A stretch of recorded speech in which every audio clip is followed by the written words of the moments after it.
Evangelho de João, capítulo 3. O versículo, acho eu, o mais famoso da Bíblia e resume perfeitamente todo o Evangelho do nosso Senhor Jesus Cristo. Evangelho de João, capítulo 3, versículo 16. Amém? Diz assim a palavra do Senhor: porque Deus tanto amou o mundo, que deu seu Filho unigênito, para que todo aquele que nele crê não pereça, mas tenha a vida eterna. Em outras versões, eu li agora na Nova Versão Internacional, em outras versões, como a Almeida, por exemplo, está escrito: porque Deus amou o mundo de tal maneira que deu seu Filho unigênito, para que todo aquele que nele crê não pereça, mas tenha a vida eterna. Vamos orar? Santo Deus, eterno Pai, glorificado seja, Senhor, teu nome. Que o Senhor receba essa celebração da tua palavra como oferta, Senhor, suave, que suba até as tuas narinas e que te seja agradável. Que o teu nome seja abençoado, que o teu nome seja glorificado e que a igreja de Cristo seja edificada. É o que te pedimos em nome do teu Filho Jesus. Amém.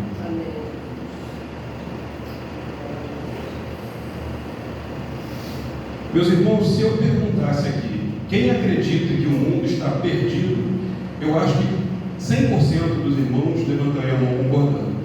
Eu acredito que todos nós percebemos que as pessoas estão completamente desnorteadas, desorientadas. Nunca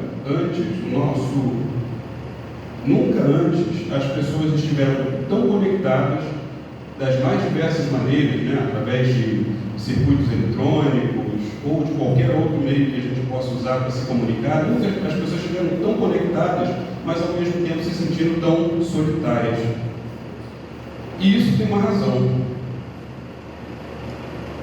Muitas pessoas, ao longo do tempo, começaram a se questionar: o que é a vida, afinal de contas? Eu levanto, eu tomo banho, eu escovo os dentes, eu boto uma roupa, saio para trabalhar, pago as minhas contas, mas a vida é isso? A vida se resume a isso? Quando a pessoa se depara com ela mesma diante do espelho, ela pergunta: o que eu estou fazendo da minha vida? Tem um meme que para nós é engraçado, porque ele fez para ser engraçado, mas eu fico imaginando o nível de angústia que o João Paulo fez uma vez, um rapaz dizendo: exatamente 8h30 da manhã, exatamente 8h15 da manhã, o dia nem começou, e eu já fui derrotado já umas 3 vezes.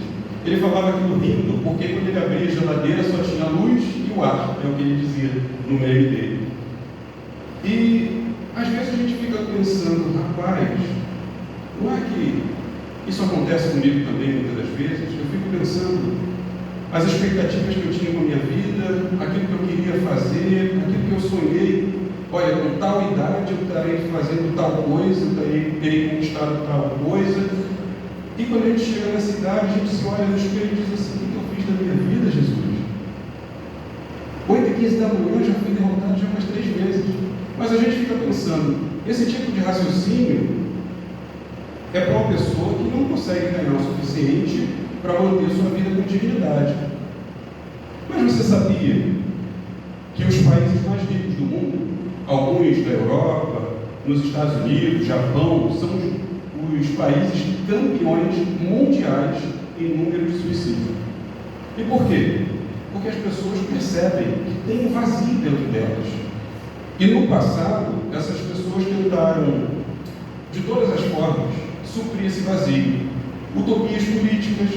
Lembra da Guerra Fria, Estados Unidos, União Soviética, e uns se aliavam de um lado, outros se aliavam de outros, participavam de guerrilhas, participavam de golpes de Estado. Eu tenho que vencer o comunismo, eu tenho que vencer o capitalismo opressor, e as pessoas levaram anos depositando numa utopia política a expectativa de que isso lhes traria o preenchimento do vazio que elas estavam experimentando.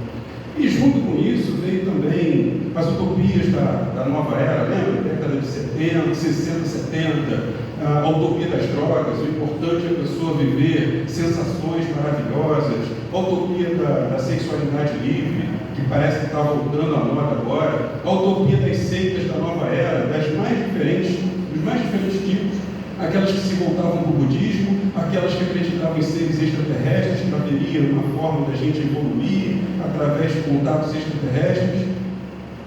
E teve uma galera, e essa especialmente teve sucesso em suas utopias, foi quem investiu no trabalho. Muita gente falou, tudo isso é bobagem, o importante é trabalhar, o importante é conquistar. E essas pessoas investiram em suas profissões e se tornaram pessoas muito bem-sucedidas e conseguiram amealhar muito patrimônio. E no final da vida, elas olham e falam, vaidade é vaidade, tudo é vaidade. Para que eu gastei minha vida inteira construindo esse patrimônio todo, que agora eu não tenho nem saúde para poder desfrutar? E essas pessoas, mais uma vez, se sentiram vazias. Tem um filósofo chamado Blaise Pascal, que quando ele analisa as palavras de Santo Agostinho, também era um filósofo e um grande homem de Deus, ele diz que há no coração de todo ser humano um vazio do tamanho de Deus. Qual o tamanho de Deus, irmãos? É infinito. E aí quando Pascal diz, há no ser humano um vazio do tamanho de Deus, qual é o tamanho do vazio do ser humano? É infinito. Não tem o que preencha. Não adianta preencher com trabalho, com estudo, não adianta preencher com experiências extravagantes, nada vai preencher esse vazio. Recentemente, parece que as pessoas despertaram para uma realidade. Opa, talvez esse sentido que eu estou buscando em todas as coisas esteja na fé. A questão é, fé em quê? Fé em quem? E dá para confiar, dá para apostar todas as nossas chances, todas as nossas fichas na fé? É isso que a gente tem que analisar nessa noite. Se nós temos a confiança de apostar todas as nossas chances na fé salvadora em Jesus Cristo. Quando a gente lê o Evangelho de João, no capítulo 3,16, que reúne uma gama de informações sobre a salvação em Cristo, mas salvação de quê? Essa que é a questão. O capítulo 3, ele mostra o encontro entre Jesus e Nicodemos. Quem era Nicodemos? Nicodemos era uma grande autoridade política. É como se fosse um deputado estadual. Mas não só isso, ele era uma grande autoridade religiosa. Ele era um grande teólogo do seu tempo. Ele era como se fosse, na Igreja Católica de hoje, ele seria um cardeal, uma pessoa cuja opinião teológica era levada em muita consideração para tomar decisões, tanto políticas quanto religiosas. E esse Nicodemos, ele vai procurar Jesus muito aflito. Primeiro porque, sendo um líder político e religioso, se ele se associasse diretamente com a pessoa de Jesus, que era muito polêmica, ele poderia arranjar um problema sério para a vida dele. Então, o que ele fez?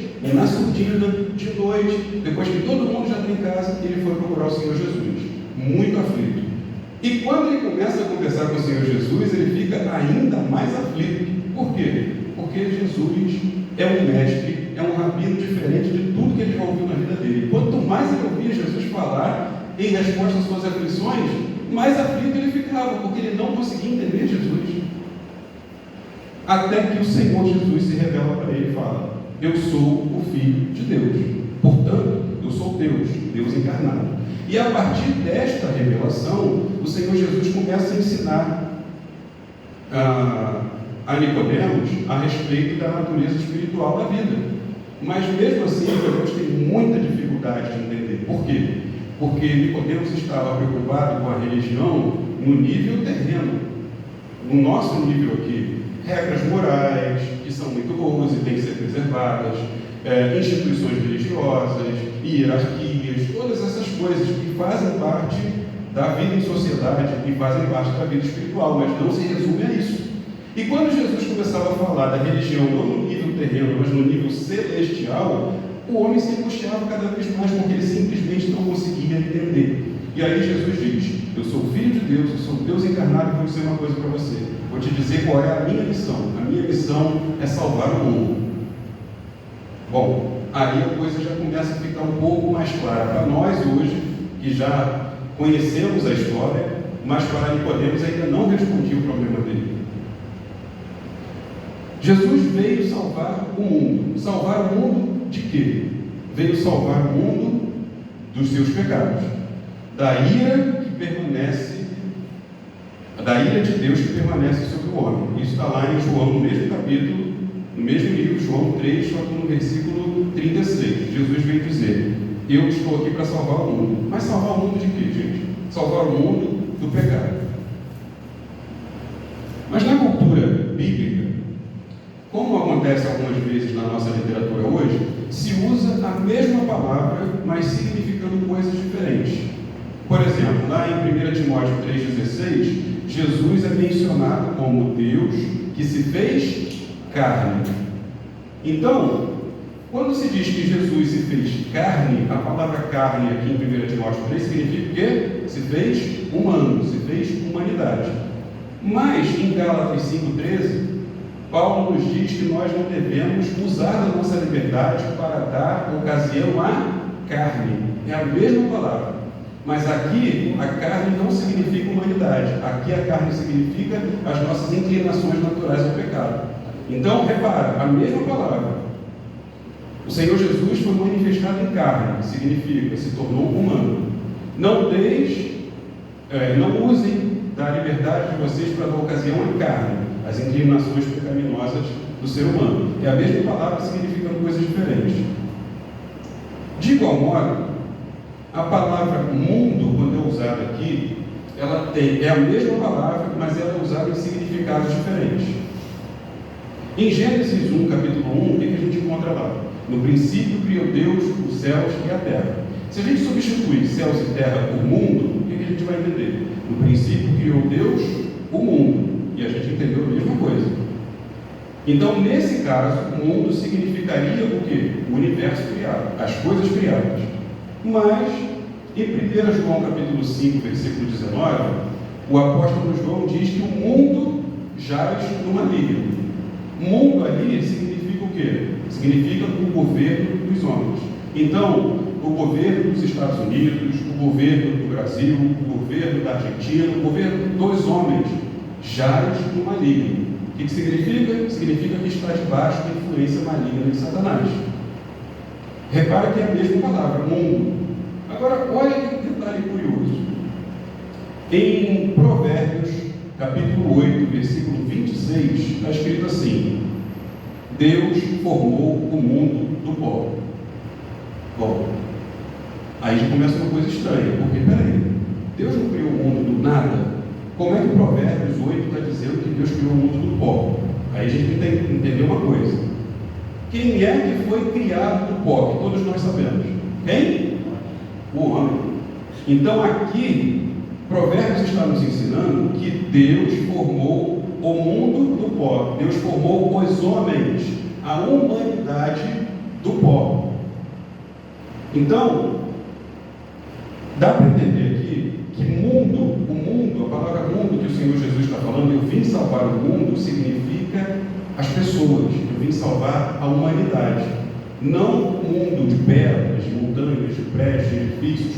Nem significa, paz meus irmãos, salvar todas as pessoas, não. Ele veio salvar a humanidade. Mas a gente vai ver que não é toda a humanidade, é aquele que crê. Então, João 3,16 é um texto maravilhoso, porque ele nos ensina, irmãos, uma categoria de amor com a qual a gente não está acostumado. E se a nossa intenção é buscar um sentido, uma orientação para a nossa vida, em João 3,16 a gente encontra. Jesus veio salvar o mundo.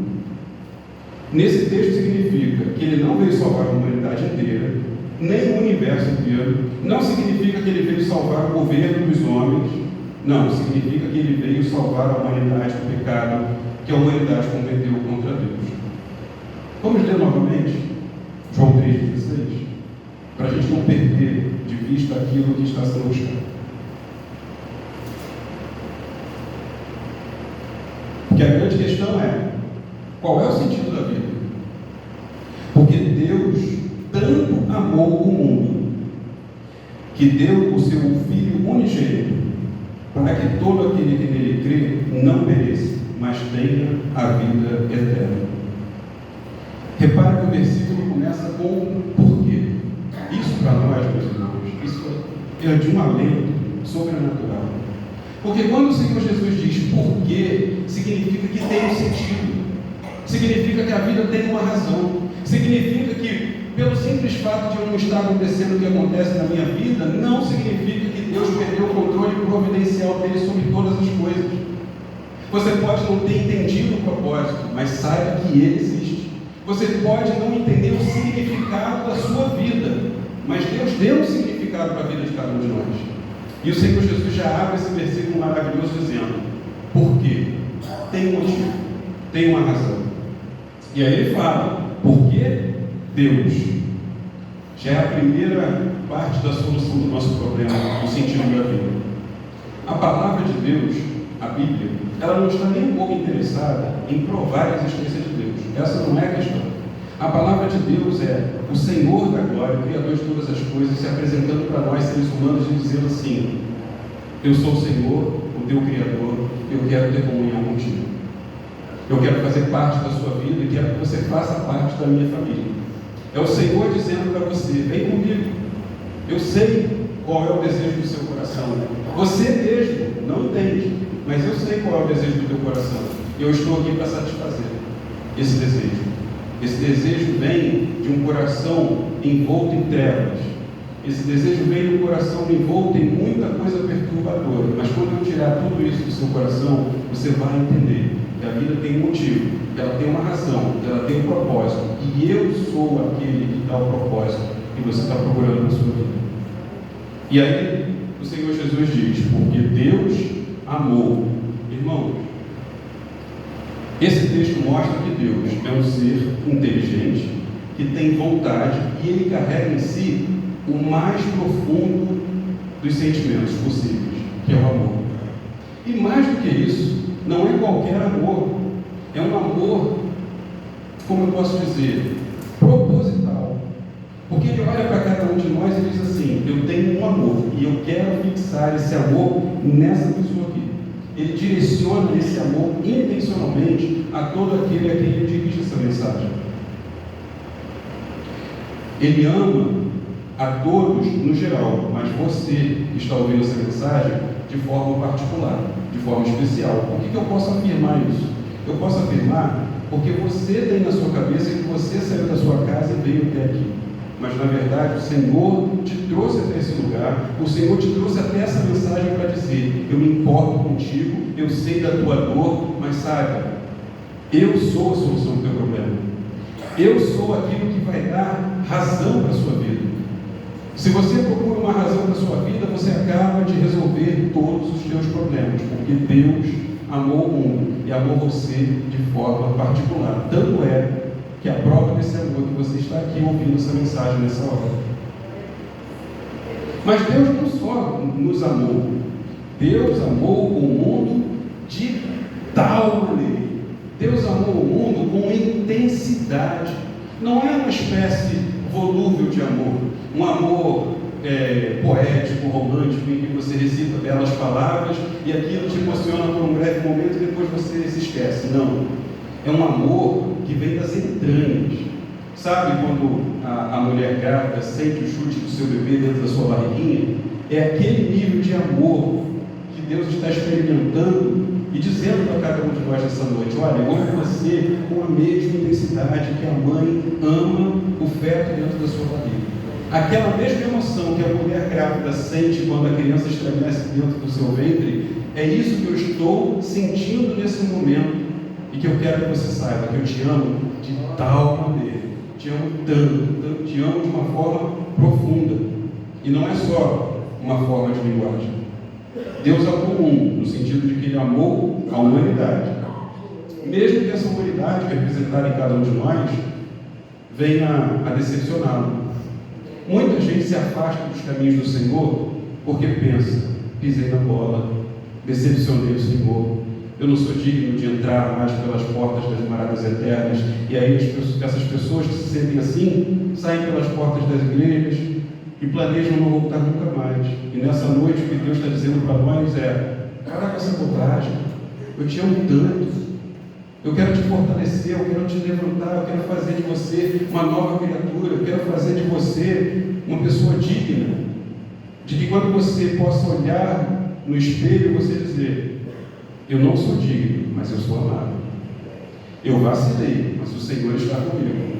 E Ele me perdoou e quer estar comigo todos os dias da minha vida. Ele decidiu amar você, meu irmão, você, minha irmã, de forma intensa, proposital, a ponto de dar o seu único filho. Essa palavra dar, ela é uma figura de linguagem sacrificial do Antigo Testamento. Como é que funcionava isso? Nós usamos muito um animalzinho aqui para se referir a nós como ovelhas do Senhor, é isso? Agora, quem sabe aqui é um quiz, vai ganhar uma bananada depois, não trouxe, mas eu vou depois. Qual é o macho da ovelha? Quem pode arriscar? Oi? Bem. Tem a ovelha. Qual é o macho da ovelha? Alguém arrisca? Dou nenhuma? Dou duas? É o carneiro. E estou devendo uma bananada para nossa irmã Eliette. É o carneiro. O macho da ovelha é o carneiro, mas o carneiro adulto. Quando ele é bem novinho, ele tem outro nome, que é uma peculiaridade da língua portuguesa. Não sei em outros países, mas em português, o macho da ovelha é o carneiro. Mas quando ele é bem novinho, ele recebe outro nome, que é cordeiro. É a mesma coisa, é o macho da ovelha, só que bem novinho. E por que é importante essa diferenciação? Porque o cordeiro é símbolo de pureza. O cordeiro é símbolo de honestidade. Sabe? Aquele estado em que você pode ver uma coisa como pura, como santa, alguma coisa como sem malícia. Isso significa o cordeiro. Então, no Antigo Testamento, quando o povo percebia que havia pecado contra Deus e que Isaías, no capítulo 18, Ezequiel 18, 20, diz que a alma que pecar, essa morrerá. Significa o quê? Que a pena que o castigo para o pecado é a morte. É pena de morte para o pecado. E aí o povo se desesperou, voltou-se para Deus e o que a gente faz? E aí ele mostrou para o povo o que ele estaria para fazer anos depois. O povo, orientado por Deus, pegava um cordeiro novinho, apresentava ao sacerdote. O povo impunha, através do sacerdote, as mãos sobre o cordeiro. Simbolicamente, as pessoas estavam reconhecendo o seu pecado e transferindo o seu pecado, a sua maldade, a sua malignidade para o cordeiro. E aí o cordeiro era morto. Por quê? Ezequiel 18, 20. A alma que pecar, essa morrerá. Para não morrer o povo todo, morre o cordeiro no lugar de todo o povo. Então, não existe, meus irmãos, nenhuma religião no mundo, em lugar nenhum de todo o planeta Terra, um Deus que Ele mesmo faça sacrifício em lugar do ser humano. Mas esse Deus que é amor intencional, que é um amor que se fixa em você, esse Deus, Ele pega o seu melhor, o seu único filho gerado, e Ele dá em sacrifício no seu lugar, para que nenhum de nós venhamos a morrer pelos nossos pecados. Nós impusemos as nossas mãos no Senhor Jesus e dizemos: eu reconheço nele toda a excelência, eu reconheço no Senhor Jesus toda a pureza, eu reconheço nele tudo de bom que eu não consigo fazer, eu reconheço nele tudo de bom que eu jamais conseguirei fazer. E aí os meus pecados, os seus pecados, simbolicamente são transferidos para o Senhor Jesus. E o Senhor Jesus morre, levando também todo o nosso pecado. O nosso pecado morre com Jesus. O nosso pecado morreu no Cordeiro Pascal, que é o Senhor Jesus. Glória a Deus.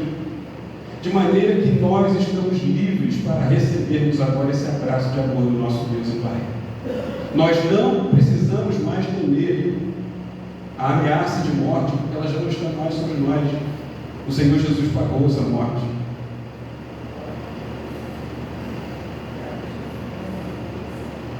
Então, isso precisa ficar claro, irmãos, porque a gente diz muito comumente: não, Deus é amor, Deus é amor, então Deus perdoa todo, Deus vai salvar toda a humanidade. Não vai. Porque apesar de ser amor, Deus também é justiça. O amor de Deus não anula a justiça de Deus. A justiça de Deus não anula a bondade de Deus. Mas a bondade e o amor também não anulam a justiça.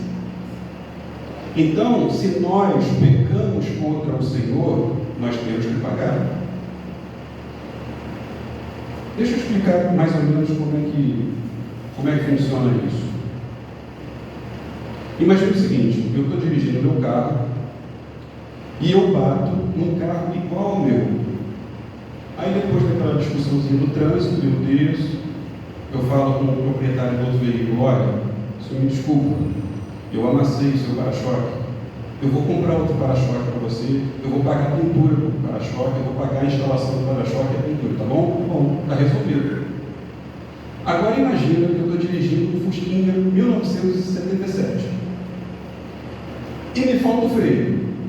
E o carro à frente é uma Ferrari 0 km, edição de colecionador, que só tem 3 no mundo. Eu não consigo nem imaginar o preço que seria esse carro. Mas se eu pego o meu Fusquinha e eu bato nesse carro, se eu vender o meu Fusquinha, se eu vender o meu apartamento e tudo que tem lá dentro, não paga o para-choque desse carro. Por quê? Porque a ofensa que eu fiz, ela não foi uma ofensa contra qualquer coisa, foi contra uma Ferrari, último modelo, edição de colecionador, só tem 3 no mundo. Agora você imagina você e eu pecarmos contra o Criador de todo o universo. Você é o Criador de todo o universo? Não. Agora você imagina se relacionar com Deus puro e santo. Você é puro e santo? Não. Agora se imagine tendo que prestar contas de tudo de ruim que nós somos capazes de ser, de fazer, de pensar, de desejar. Pensa, essa ofensa a gente está fazendo diante do Todo-Poderoso, do Criador de todas as coisas, do Santo, Santo, Santo eternamente. Não tem nada que eu e você possamos fazer para poder pagar por essa ofensa, por menor que ela seja. Por isso, todo pecador é merecedor de morte e condenação de inferno. Mas Deus, na sua infinita bondade, misericórdia e amor, o que Ele faz? Ele resolve fazer o pagamento do prejuízo. Para que eu e você não pagássemos com a vida, Ele pagou com a sua própria vida na pessoa do seu filho. Ele deu o seu sacrifício. Não existe, meus irmãos, todas as religiões ameríndias, na América do Norte, as religiões célticas lá na Europa, não existe nas orientais, Japão, China, não existe em lugar nenhum do mundo um Deus que tenha oferecido sacrifício para salvar o homem. É sempre o contrário. É o homem que tem que apresentar. Sabe por quê? Porque Deus amou você de tal maneira que Ele deu em sacrifício o seu próprio Filho, para que você não perecesse. Agora, quando eu digo, por exemplo, não é toda a humanidade que será salva, será todo aquele que nele crê. Todo aquele que reconhecer que é pecador, todo aquele que reconhecer que está no caminho que leva para a morte infernal, reconhecendo esse pecado, projetá-lo sobre o Senhor Jesus e pedir perdão, se identificar. Agora, quem conseguir fazer isso, quem for movido pelo Espírito Santo para fazer isso, tem uma promessa. O Senhor Jesus diz: para que todo aquele que nele crê não pereça, mas tenha vida eterna. O que é perecer? Perecer, se você pegar, por exemplo, o significado para alimentos, por exemplo, perecer é apodrecer. Deus não vai deixar que você apodreça. Perecer também significa morrer. Deus não vai deixar que você morra. Ah, não, mas todo mundo morre fisicamente. É verdade, por causa do pecado de Adão, o pecado de Adão, que contaminou a todos nós. Até o último dos seres humanos, não nasce ninguém sem pecado, não nasce ninguém sem culpa, não nasce ninguém nesse mundo, desses quase 8 bilhões de pessoas que caminham sobre a face da terra, ninguém é digno de morar no céu. Todos já nascem condenados no inferno. E aí Deus propicia o sacrifício, e depois Ele manda os arautos dele pelo mundo inteiro, dizendo: existe uma oferta de salvação para você. E é o que está sendo feito aqui mais uma vez nessa noite. Deus dizendo: eu não quero que você pereça, e eu proporcionei um meio para que isso não aconteça. Agora, uma pergunta interessante: mas por que Deus me mandaria para o inferno? Eu não mato, eu não roubo, eu tento não prejudicar ninguém. Às vezes, sem querer, eu piso no calo de alguém, mas não é por intenção. Às vezes eu faço até caridade. Deus será injusto se me mandar para o inferno? Não, de jeito nenhum. Porque, irmãos, nenhum de nós teve ainda a experiência de se deparar com o inferno dentro de nós mesmos. Existem algumas pesquisas, algumas estatísticas que dizem que se nós tirarmos o alimento do ser humano durante algum tempo, sei lá, 3 dias, 4 dias, ele vira bicho a ponto de disputar comida com seu próprio filho. Isso aí são umas pesquisas que demonstram que existe em nós uma malignidade muito grande. E se essa malignidade ela não se manifesta em toda a sua força, todos os dias da nossa vida, para todos os seres humanos, é porque Deus proporcionou para nós uma coisa chamada meios de graça, que são a educação que a gente recebe em casa, na igreja, na escola, nossos valores familiares, nossos valores culturais, noções de certo e de errado, que Deus, de alguma forma, faz chegar para a gente. E essas coisas fazem com que a gente não seja capaz de ser tão ruim quanto nós somos capazes de ser. Isso cria um freio, isso nos impede de demonstrar o quão malignos todos nós somos, mas desde crianças, meus irmãos. Pega uma criança de 1 aninho, 2, bota para disputar um brinquedo e vê se eles não vão sair do tapa, vê se não vão querer para si um brinquedo que de repente eles desprezavam. Mas só por estar disputando com outra criança, não, agora eu quero. Isso é desde bebezinho. Nós somos malignos. E se essa malignidade Deus permitisse chegar no topo da sua malícia, gente, nós não existiríamos, nós nos mataríamos. Então, esse tipo de pensamento atormentava Nicodemos quando ele foi procurar o Senhor Jesus. Por quê? Porque sendo um teólogo de alta monta, muito conhecedor de tudo que se diz respeito à religião judaica, ele lembrava de Isaías 64:6, que diz o quê? A nossa justiça humana é trapo de imundícia. O que é o trapo de imundícia? Hoje não existe absorvente íntimo para a menstruação das mulheres? Mas vem cá, e 2.000 anos atrás, e 3.000 anos atrás, e 4.000 anos atrás, não tinha não. Como é que as mulheres faziam? Usavam paninhos, como se fossem fraldas de pano que a gente tem ainda hoje, não sei se vende mais. Usavam os paninhos. E esse paninho, depois contaminado pelo sangue, depois de envelhecido, depois de desenvolver bactérias, dava mau cheiro e tal, e a mulher tinha que jogar aquilo até fora da cidade. Quando Isaías diz lá em 64:6, a nossa justiça é como trapo de imundícia, ele está dizendo que a nossa justiça humana, aquilo que a gente faz de bom para parecer bom ao nosso Deus, é nojento para Ele. Se a gente fizer atos de caridade para mostrar para Deus que nós somos dignos de entrar para o céu, aquilo é nojento para Ele, porque aquilo não nos torna perfeitos, e só entra no céu quem é perfeito. E aí, Nicodemos faz, meu Deus do céu, o que eu estou fazendo aqui? Eu sou mestre desse povo, eu tenho que salvar a mim mesmo, a minha esposa, os meus filhos e a nação de Israel através da pregação da palavra, mas eu percebo que eu sou digno de morte e de inferno, e que eu não tenho nada que eu possa fazer que possa evitar isso. E ele vai conversar com o Senhor Jesus, e o Senhor Jesus se revela para ele e diz: eu vim aqui para salvar a humanidade. Eu vim aqui para salvar todo aquele que crê. E eu garanto para você que se você me reconhecer como cordeiro pascal, aquele que vai morrer no seu lugar, o seu pecado morre junto comigo. E embora você não seja perfeito, você vai ser aperfeiçoado pela operação do Espírito Santo. Por quê? Porque os seus pecados serão lançados no mar do esquecimento. E como Jesus ressuscitou dos mortos, você vai ressuscitar no último dia.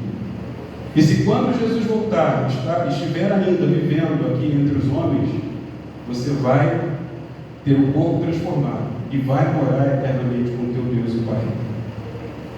Agora, o Senhor Jesus promete, para que todo aquele que nele crê não pereça, mas tenha vida eterna. A gente às vezes confunde as coisas. Mas vem cá, o que é vida eterna? Ah, vida eterna eu sei. Vida eterna é viver para sempre. Não. Não é não. Viver para sempre depois da morte, todo mundo vai. Se esse é o problema, está resolvido. Viver para sempre, todo mundo vai depois da morte.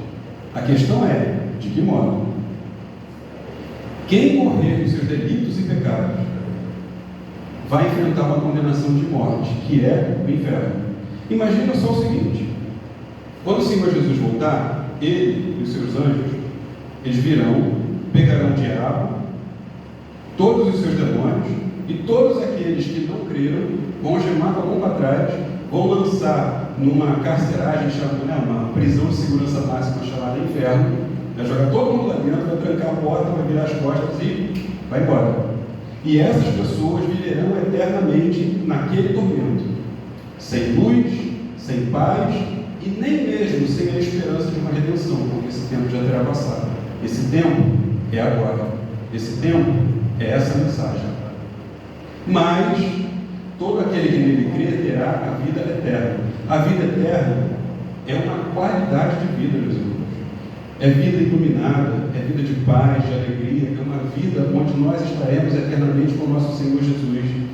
Imagina, você na sua casinha lá no céu, e aí você encontra Jesus na rua: Senhor, eu queria convidar o Senhor, eu vou fazer esse sábado um jantar na minha casa com todos os meus irmãos que eram lá da Igreja Nova Vida do Caxambi, tá? E eu queria saber se o senhor pode ir lá com a gente nessa noite. Claro, meu filho, vou lá. E aí você vai ver Jesus pessoalmente, você vai tocar nele, você vai ver os buraquinhos nas mãos, você vai olhar para os pés dele e vai ver a ponta dos cravos lá, o buraco que foi feito por causa do meu e do seu pecado.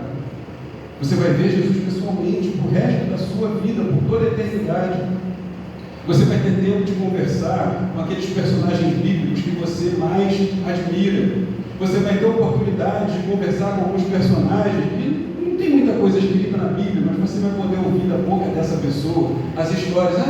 Lembra quando estava escrito lá em tal passagem? Então, o que aconteceu depois? Por isso, gente, imagina uma comunhão maravilhosa com todos os santos da Bíblia, com os anjos do céu, com a presença de Jesus Cristo. E não vai ter sol. Por quê? Porque a luz que vai brilhar vai ser o nosso próprio Deus. A luz que você vê, você vai saber: é meu Deus e Pai. O calor que você estiver sentindo vai ser um abraço desse Deus e Pai eternamente com você. Vida eterna, meu irmão, vida eterna, minha irmã, não é um tempo eterno, é um tempo eterno com essa qualidade de vida, de paz, de alegria. É isso que Deus tem preparado para você. Para terminar, meus irmãos, eu sei que pode ser chato, mas mais importante do que aquilo que eu estou dizendo é aquilo que a palavra de Deus diz. Vamos lá de novo, João 3,16. Para nós terminarmos, olha o que Deus está dizendo para nós. O Senhor Jesus disse para Nicodemos, de maneira que chegasse até cada um de nós: porque Deus tanto amou o mundo, a humanidade, que deu o seu único Filho, para que todo o que nele crê não pereça, mas tenha a vida eterna.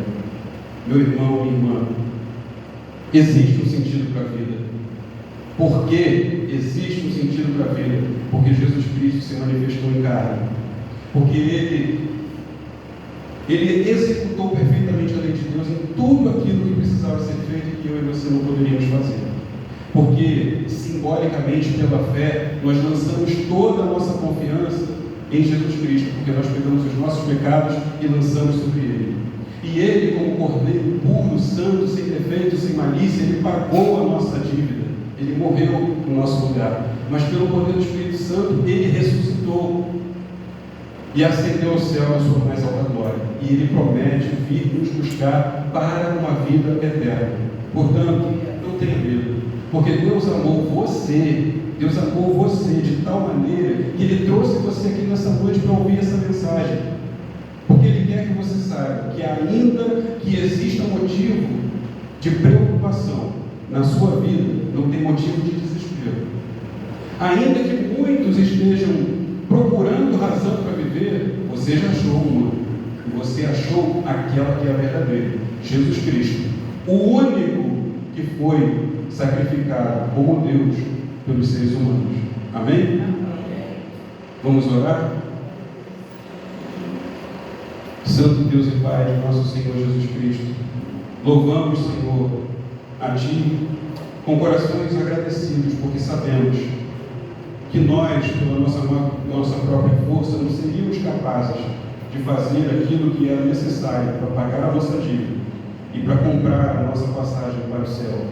No entanto, Senhor, Tu tiveste tanto amor por cada um de nós, que deu Seu Filho, a entrada eterna, a porta eterna, o pão da vida, a água, Senhor, que mata a nossa sede. Ó Senhor, Tu és o eterno, e Tu, Senhor, preencheste o vazio eterno que havia dentro de cada um de nós. Senhor, que no nome do Senhor Jesus nós tenhamos compromisso com Ele, que nós tenhamos comunhão com Ele, nos identifiquemos com Ele e que possamos viver a nossa vida por Ele e para Ele, porque para Ele são todas as coisas, inclusive cada um de nós. Leva-nos, Senhor, em paz e em segurança para nossas casas, que o mal não nos alcance, Senhor, e que se houver algum motivo de preocupação, não nos leve, Senhor, ao desespero, porque nós sabemos que fomos amados de tal maneira que é impossível que o Senhor nos deixe sozinhos no meio da dor e do sofrimento. Nós te louvamos e te agradecemos com o perdão dos nossos pecados em nome do Senhor Jesus. Amém, amém. Muito obrigado, meus irmãos. Vamos em paz, que o Senhor nos acompanhe. Amém?